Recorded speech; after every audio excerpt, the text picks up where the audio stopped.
कहानी की शुरुआत अम्माई क्लास में रोल कॉल के वक्त लाड़की डरकर देखती है कि क्लास में 30 बच्चे हैं जबकि असल में 29 ही हैं। क्लास की मॉनिटर कोहाना टीचर महिला से कंफर्म करती है। टीचर कहती हैं कि एक छुट्टी पर है तो 29 ही हैं। जब वे फिर से गिनती शुरू करती हैं तो केंजी फिर 30 तक गिनती है पर वह चुप रहती है क्योंकि 30वां एक भूत है। केंजी अपनी इस नई शक्ति को छिपाने के लिए कोहाना की गिनती से गिनती मिलाती है। स्कूल छूटने का टाइम होता है। केंजी बस से घर जा रही होती है तभी सामने की सीट पर एक और भूत दिखता है। केंजी की आंखें फटी रह जाती हैं। वह जो देख रही थी उसे यकीन नहीं हो रहा था। वह परेशान होकर सड़क किनारे बैठ जाती है और सर्च करती है भूत दिखें तो क्या करें। एक ब्लॉगर कहता है कि इसमें क्या बड़ी बात है, अगर भूत दिखे तो उसे जोर से गाली दो, वह डर कर गायब हो जाएगा। केंजी यह वीडियो 2 बार देखती है फिर हिम्मत करके घर जाने निकलती है। कुछ ही कदम पर उसे एक छोटा सा भूत दिखता है। वह शांत रहने की एक्टिंग करती है और साइड से निकल जाती है पर मुड़कर देखती है तो छोटा भूत उसे घूर रहा है। केंजी उस ब्लॉगर का नुस्खा आजमाने की सोचती है। वह सामने वाले से कहती है तुम, और डर कर वहाँ से भाग निकलती है। छोटा भूत भी उसके पीछे भागने लगता है। खुशकिस्मती से केंजी का घर पास ही था। छोटा भूत घर के अंदर नहीं आता। केंजी चैन की सांस लेती है और दूसरे भूत वाले वीडियो देखने लगती है। एक दूसरा ब्लॉगर कहता है कि भूत पर चिल्लाना गलत है, इससे वह और भड़क सकता है और पीछा करते हुए घर भी आ सकता है। और यही हुआ।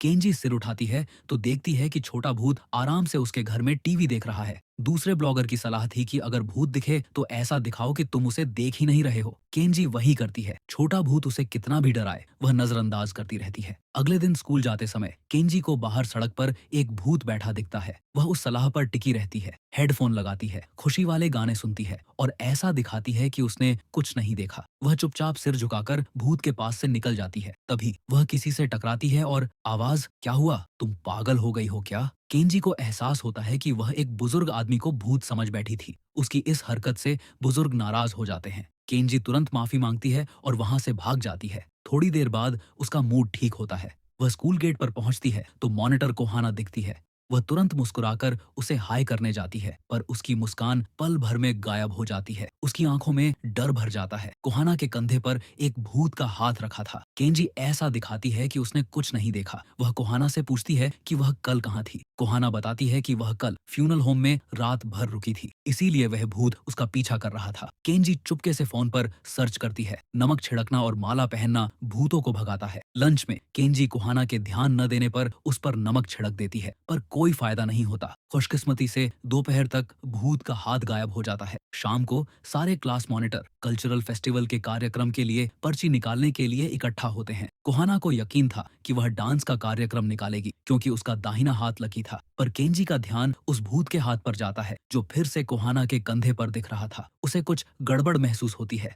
और गड़बड़ हुई। कोहाना डांस का कार्यक्रम नहीं निकाल पाती। तभी स्टेज पर खड़ी दो दूसरी स्टूडेंट कोहाना के कंधे पर रखे भूत के हाथ के बारे में बात करती है। उन्हें भी केंजी की तरह भूत दिखते थे और वे यह भी बताती हैं कि पास में एक और ज्यादा खतरनाक भूत है। केंजी भी उस भूत को देखती है। पलक झपकते ही वह भूत क्लास टीचर के पास बैठ जाता है और उनकी पेट की तरफ घूरने लगता है। केंजी को डर लगता है। वह झूठ बोलती है कि उसे जोरदार पेट दर्द हो रहा है। कोहाना और टीचर तुरंत उसे सहारा देकर बाहर ले जाते हैं। स्टेज पर खड़ी दोनों स्टूडेंट समझ जाती हैं कि केंजी भी उनकी तरह ही है। अपनी शंका दूर करने के लिए उनमें से एक लड़की जिसका नाम साया था केंजी के पास आती है। वह बताती है कि वह फोटोग्राफी क्लब में है और उन दोनों की एक फोटो खींचती है। जब वह उन्हें फोटो दिखाती है तो केंजी फोटो में भूत का हाथ देखती है पर माहौल को शांत रखने के लिए वह जानबूझकर न देखने का नाटक करती है। साया को लगता है कि वह गलत थी और वह उदास होकर चली जाती है पर दूसरा लड़का मासाकी हार नहीं मानता। उसे यकीन है कि केंजी उनकी ही तरह है। वह केंजी को बताता है कि बहुत पहले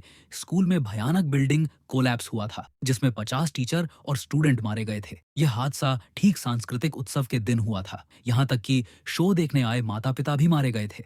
तब से यहाँ बहुत सारे भूत हैं पर ये सब आम इंसान थे। अब भूत बनने के बाद भी कमजोर हैं और यह जगह छोड़ नहीं सकते, लेकिन सांस्कृतिक उत्सव के दौरान वे बहुत एक्टिव हो जाते हैं। मासाकी कहता है कि अगर वे एक हॉरर हाउस बनाए तो सारे भूत एक साथ आ जाएंगे और मजा आएगा।